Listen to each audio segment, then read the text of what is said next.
as we are all gathering there, people are gathering in Egypt as well, right? For the climate change talks. And I guess one thing I can share with you in a very simple way is that I wrote an essay called The Tower of Babel after I attended a similar international climate conference in Durban a decade ago. In 1992, when we signed up for the Rio Summit, what we argued for is that there is no one world, there are many worlds. And the world which we call the global south, effectively, had argued that the north, which is really the western bloc, has taken away resources, taken away power, agency, and also in many ways our voices and our lives and livelihoods. And now they're reaching back to us. So in Rio, what we succeeded, and 198 heads of governments gathered in Rio. And that was in 1992, if you recall. George Bush the Senior was the President of the United States. And there was a guy called Dan Quayle. I don't know if you recall who that guy is. Do you know who he is? So he was the Vice President. So I had then written an essay called Of Bushes and Quails. Okay? Because they didn't show up, the United States. And the United States managed to effectively rule the world since then by saying, you know, whatever you guys decide, you decide, but we will agree if it agrees with us. Okay? And there were two important treaties written down that day, at that time. One was the Rio Declaration itself, and then the Convention on Biological Diversity. So the Convention on Biological Diversity effectively was an acknowledgement, incredible acknowledgement of the fact that most resources of the planet were appropriated through colonization and imperialism for centuries. And at least now we have to understand that that didn't belong to someone else. It belonged to people in villages, in towns, in small, Adivasi Adis in the forests. And to have appropriated that through the most atrocious colonization that had taken place for centuries is what the world rejected, you know. So the world has been making progress in terms of texts. So 1992 was a huge leap forward from 1945 when we had the UN Charter on Human Rights after the horrible world wars. So the UN Charter effectively said everyone is equal around the world. But in 1992 discovered that everyone is not really equal, obviously, right? And the United States reminded us that they decide who is more equal and less, okay? Now switch forward to Durban and what happened there. And to see Jayanti Natarajan in that room, the image that sticks out in my mind still is that the room was only filled with men and she was the only woman. And that too is in many ways indicative of the state of the planet. Right? You're talking about climate change and trying to fix it, and here is a woman standing up for the country and unwilling to let go of the common but differentiated responsibility as the principle. We're all responsible, yes, but there are different levels of responsibilities. And I would say that applies here as well, in this country or any other country. There's a common responsibility, but it's differentiated because some of us who have been in privilege or managed to sort of, use our privileges to gain political and economic and education and other forms of power, have greater responsibility, just as United States as a country has greater responsibility but won't deliver. The question is, are we the United States in our own country? You see, you get what I'm saying? So this is a paradox of our lives today. When people go to Egypt now, there is not much hope. There's not much hope with which people are going into the conference there. But a lot of people are gathering there. And the reason I wrote that essay called The Tower of Babel is because in Durban too, there were so many different voices and so many different languages. But what was, really sort of frightening about that Durban conference was not that there was no possibility of understanding each other. Despite the fact that there were linguistic differences, The difference was in terms of how you saw each other. And we have not overcome that today.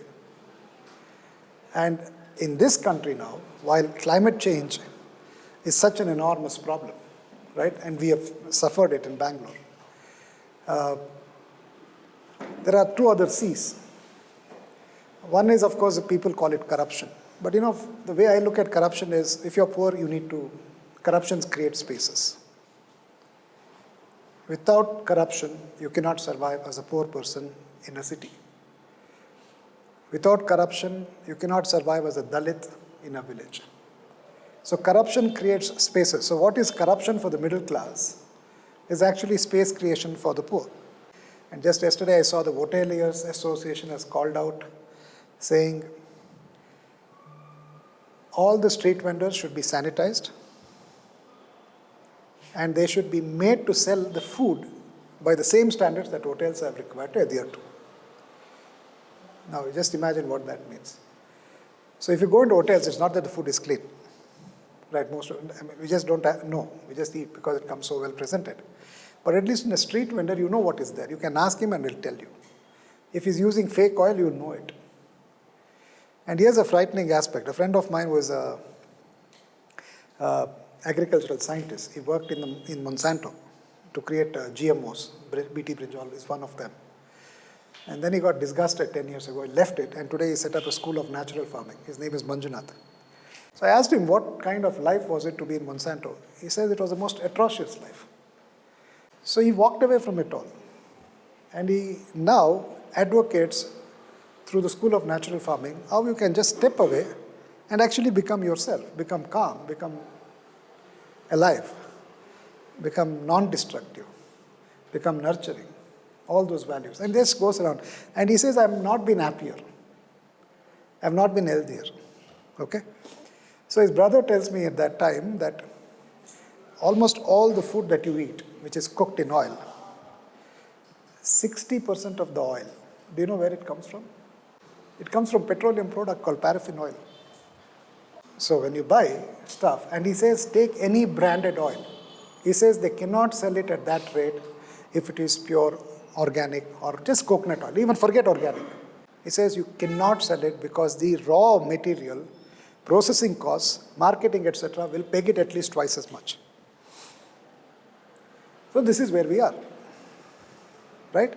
For all the amazing technological progress that we make, we are simply unable to see for ourselves that what we eat, consume every day is petroleum.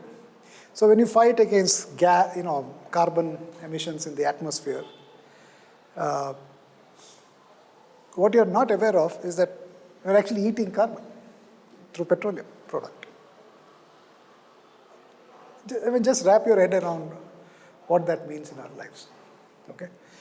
I mean, I don't know if you're aware, one of the cases ESG fought is about biopiracy.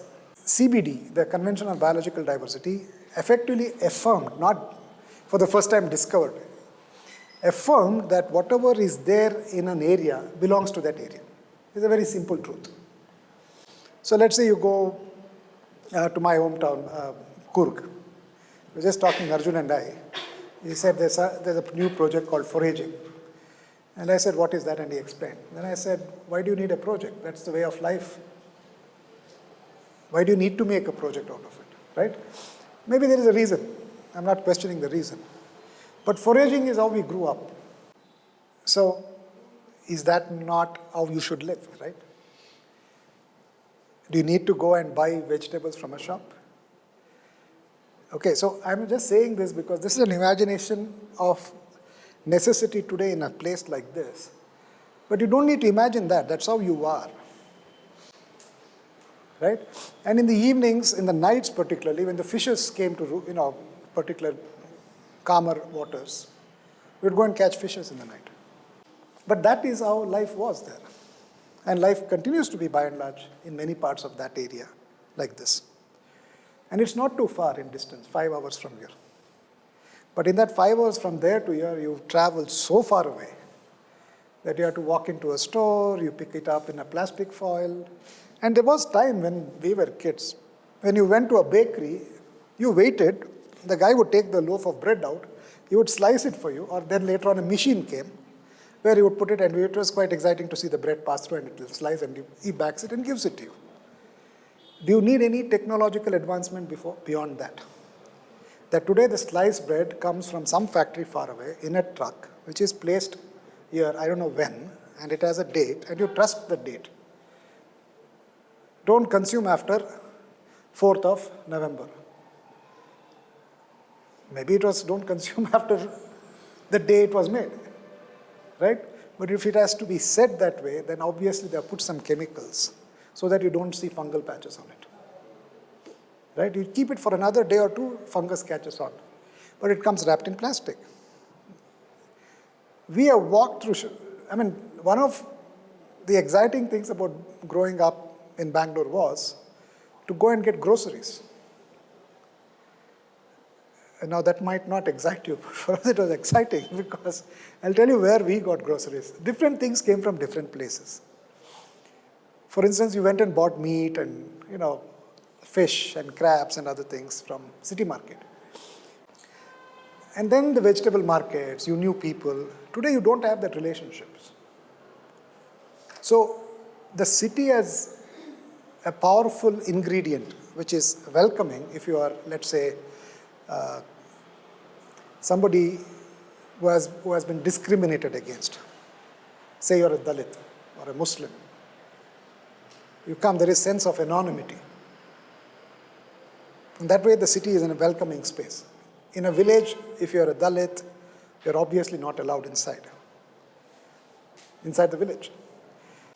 So the reason I'm sharing all this is because as we grew up, as we woke up to these different realities of being alive on this planet, it keeps sort of startling you that are we this? Should we be this? Can't we be any different? So while I was driving this morning, I said, why do we say democracy is necessary? Because it's such an imperfect project. You see, democracy everywhere is failing today, right? And but yet we say, through democratic processes, I got elected, therefore what? Do you guarantee everybody is equal? As India today is. Just this morning I read the paper, and one of the things is that Vande Mataram is equal to our national anthem. That's a statement made by the Home Minister in court yesterday. And I was thinking, by itself there is no problem with each of these songs. Okay? But the problem is the fact that Vande Mataram is valorized because it doesn't celebrate the diversity that India is. And the particular party in power picks that one and says it is equal to, is to say what? Homogenization becomes a process that is now legitimized. And that's an antithesis of how you are alive in this planet. Because this planet is alive because of its biodiversity, because of its diversity of cultures, values, religions, beliefs, ideologies. And if you can celebrate this, then it's fun. Otherwise, it's a pretty boring place, this planet. It will be as boring as Elon Musk's Mars would be. If he at all, have you heard of James Lovelock? He wrote he wrote an hypothesis called the Gaia hypothesis, along with Lynn Margulis, who was a biologist. So Gaia hypothesis actually is an hypothesis in which you imagine the planet as one organism. And we're all cellular parts of that great organism. So he came up with this theory to disprove, at that time some probe was going into Mars to see if there is life on Mars. And he never bothered to, he was working in, also consulting with NASA at that time. And he told the NASA scientists, don't bother, there's no life there. And he gave an explanation for that. There is no life there because in the atmosphere of Mars, there is no possibility of life. There is no atmosphere in Mars, right? And the sun's rays are so toxic. You know that, right? If you go out there, you will not last a few seconds. You'll just, the radiation is so toxic to being alive. It is anti-life. The rays are anti-life out there.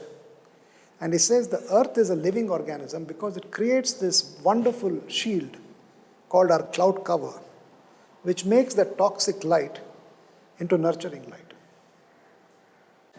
And Earth was like that. If there's Pranay Lal has written this book called Indica. It's a fascinating book. It starts in Bangalore, by the way. This narration of the natural history of the world, of India actually. He starts here because the oldest rock is just a couple of kilometers here. The oldest exposition of the Earth's crust is that rock in Lal Bagh. So that became a rock from a molten mess this planet was, and it took 2 billion years for this molten mess to cool down and become that rock. And then from that rock to us is another 3 billion years. Such a huge journey that has been made by this planet so we can exist. We can have all these fancy gadgets and so on, and then we screw it all up. This is a reality that I deal with in almost every aspect of my work. Okay, the challenge is how to speak it in a language which people at different forums and different levels and different power levels of decision making with different agencies and different powers and different lived realities and different areas of influence can appreciate, understand, and relate with. You get what I'm saying? So your lens has to always be, you have to keep, you're like an optician. You keep changing the lenses. You know, you can't see that picture clearly, okay, I'll give you a different lens. You cannot see, then I have to give you, this is the problem we deal with every day. So if I go to the judiciary to file PILs, I have to speak in a language the judges will relate with. If I go to the bureaucrats, a different language. The most comfortable people I have worked with are not academicians because you think they are, because they can understand and easy to relate with and so on, but are pastoralists, farmers, fisher folks. You don't need to talk. They're so deeply knowledgeable that you just have to listen, watch. They may not sit down and write theses and get PhDs because it doesn't make sense to them. The sense of wonder of being alive is enjoyed by them. Of course, they also struggle. I'm not saying it, I'm not romanticizing the reality. But this is the type of living which is possible for everybody. And I've traveled extensively and I've seen such lives lived across the world. If you go to Lal Bagh for bird watching, there is no you can take your fanciest camera, but you will not see the bird unless you actually open up and be present to see the bird. You see the difference? And most of us lose it because of our education. A lot of unlearning needs to be done. Education is put us on a trip. It's like a drug. Right? It has put you on these high expectations of yourselves that you are trying to chase to be where I have no idea. Right? So there's so many things that has happened in our life in ESG and also my work before that. There's an interesting process that I'm part of. It is called Science and Technology Studies, which is a thinking that evolved during the war and post-war in terms of questioning the role of science, the role of technology in our lives. Why is this important? Like, why is it so important to talk about Twitter anyway? If you don't tweet, it's not like you can't go out and buy vegetables. You can make a meal if you don't tweet. If you don't post on Facebook, it's fine. Nothing is going to happen, right? But the fact that that has got monetized. Somebody has got 10 million people and therefore somebody else gives that person money so that their advertisement is there. And I don't know if anyone who works in advertising field, but my apologies, I've never understood you guys. That you can sell a truth and make you believe it.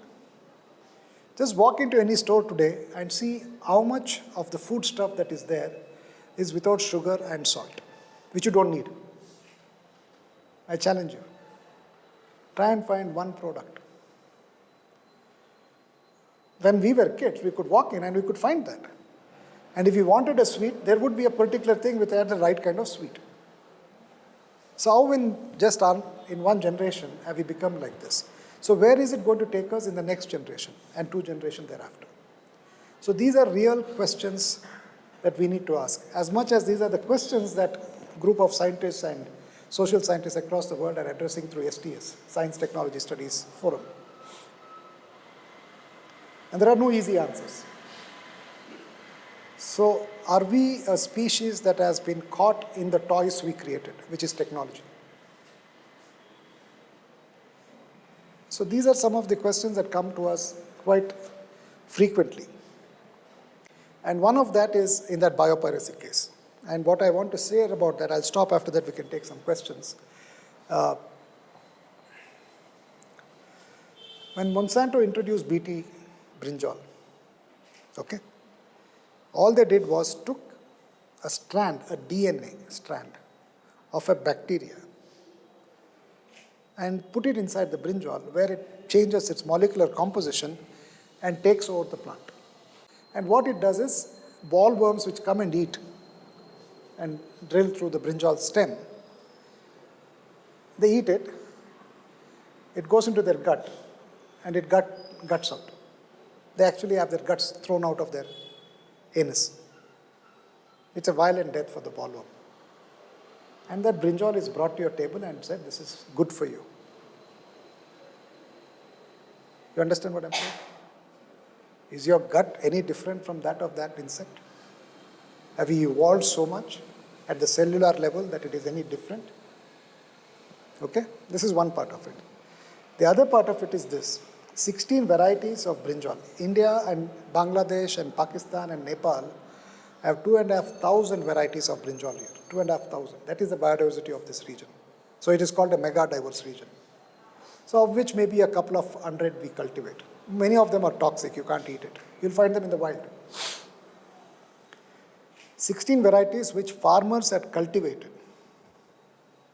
Okay, of them 6 were from Karnataka, 4 were from Tamil Nadu, some others from North India and so on. Totally 16 varieties. Farmers had cultivated. So people like you and me went and did our MSc agriculture. Then we went into some farmer's field and said, oh, it's very nice brinjal, what is this? And the farmer would say, I will call this mattugulla. And you take it to your lab and you define its traits, you give it a tag. It's not like if you didn't give it, the mattugulla would not survive. It survives without you. But because you did that, now it has got a name which is scientific, it has got a variety, and then it is tagged in a lab, and it is then put inside this machine, and this machine is connected to the internet. So somebody who's sitting in America can go on the internet and find this brinjal. He is there in Bangalore and say, you know what, can you give me a couple of seeds of that? Then you do something called research exchange, right? And it goes to America. And then in America, they grow the plant. So they take a DNA strand from it, take it into a lab, do some chemical interface, and put it inside the brinjal, and the brinjal has got this DNA strand, which now Monsanto says it's a proprietary product. The DNA that it discovered of the bacteria is become Monsanto's property. That property, they have put it inside this brinjal. Now the seeds from that brinjal, Monsanto takes and says, these are my seeds. And it sells it back in India. And our Indian government allowed it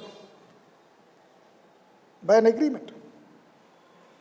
So we had to stop it in 2010 with nationwide protests and 7 public hearings that Jairam Ramesh had organized. My friend Vivek Karyappa, his wife Julie, who both are organic farmers, they just broke away from the city life and set up an organic farm in Nugu. He's written a book, fascinating book, just 2 days ago he had come, on the canvas of my time. So he said, look, we need to stop this monstrous development because it is going to appropriate every living organism that we consume and become corporatized and commodified if Monsanto is allowed to break through and take over this type of, you just take any seed from anywhere, put your gene inside it, and then it's yours. And the farmers who have cultivated it and protected it don't even know that seed has been taken from their field. So you see, the problem of documentation is a problem of dispossession. The minute you educated person turns up in my farm who is uneducated in your sense, and then documents what I have and turns that into knowledge which you sell and trade, and then what I have protected for generations becomes yours without me knowing. Now that's biopiracy. So we explained this to Devegowda and we said, ನಾಳೆ public hearing ಇದೆ central ಕಾಲೇಜಲ್ಲಿ, ದಯಮಾಡಿ ಬನ್ನಿ ನೋಡೋಣ ಅಂದರು. ಕನ್ನಡ ಬರುತ್ತಲ್ಲ ಎಲ್ರಿಗೂ? Okay. So that is where it stopped that night. And again, at that time, U.R. Anantmurthy was alive. I spoke to him. He was undergoing dialysis. He says, ನೋಡಪ್ಪ ನಾನು ಹಾಸ್ಪಿಟಲಲ್ಲಿ ಇದ್ದೇನೆ, ಡಯಾಲಿಸಿಸ್ ನಡೀತಾ ಇದೆ, ಹುಷಾರಾದರೆ ಬರ್ತೇನೆ. So next day morning we turn up. We are inside the hall. Some 3,000-4,000 people are there. Huge protests outside, noise inside. Jairam Ramesh is there sitting on the dais. This whole thing it's like a jamboree. And in the midst of it, I get a phone call saying that Doddaur barta idare. Now I don't know who Doddaur is. Okay. And believe it or not, then I said, oh shit, it's Mr. Gowda. He's coming. And he just walked in here like just another. See, for a former Prime Minister to not have ego and walk into a public hearing to be part of the public. You get the point? Which Prime Minister has done that? I mean, they probably, I'm sure Nehru did it or Shastri did it, but this current man, I don't think is capable of that. He's genetically modified at a different level. Okay?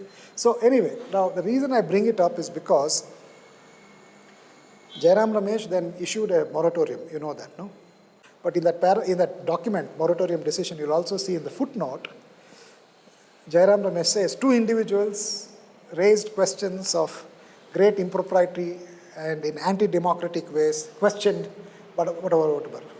Those 2 individuals were yours sincerely and my colleague Bhargavi, who are in the front telling him, look, the entire 7 public hearings you are holding is a charade, because the whole thing, the contract, the legal text on which you have created this BT brinjal is an act of biopiracy.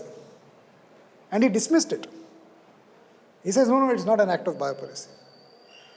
Therefore, it was Jayanti Natarajan who succeeded him, with who we actually persisted, worked our way from the local level with the farmers, wrote their complaints, we took our complaint, went to the Biodiversity Board, convinced them, they didn't even know the Biodiversity Act, officers of the Biodiversity Board.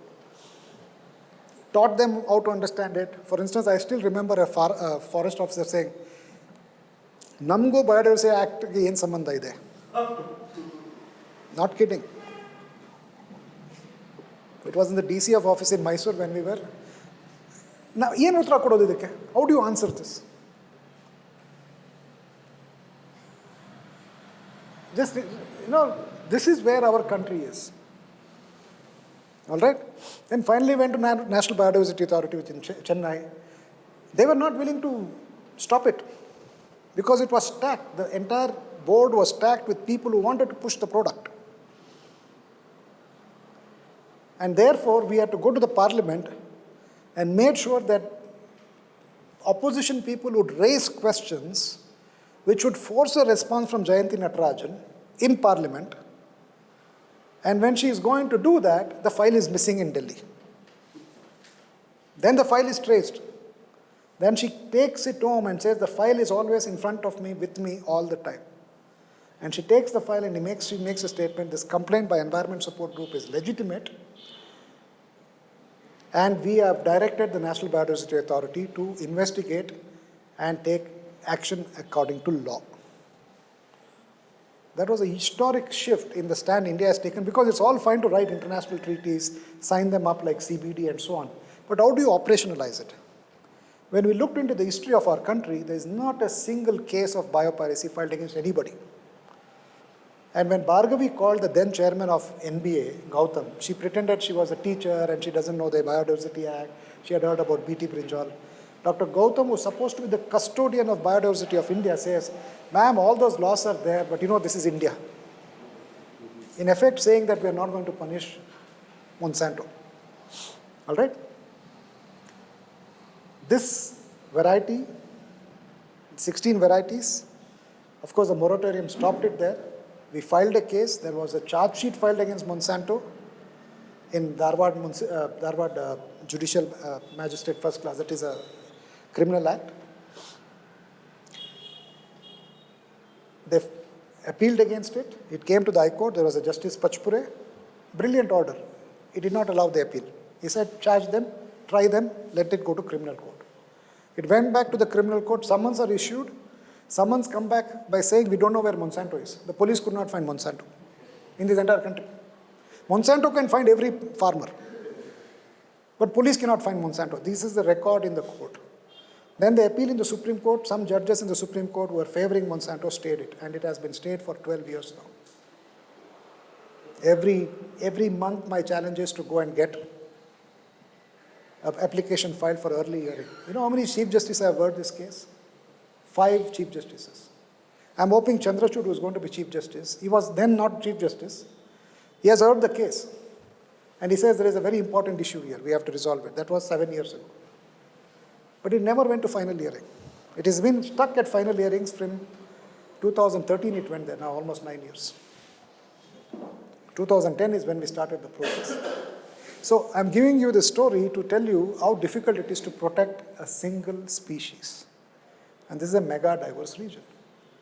If you go to Patanjali, you go to Dabur, you go to Himalaya Drugs, and you see what they are selling, they're actually poaching the wild and selling it in bottles for you. The stupid guy who's poaching and bringing the raw material, which is an honest thing, and selling on the street, gets arrested and thrown in jail. When we started the case, Baba Ramdev had 40 crores.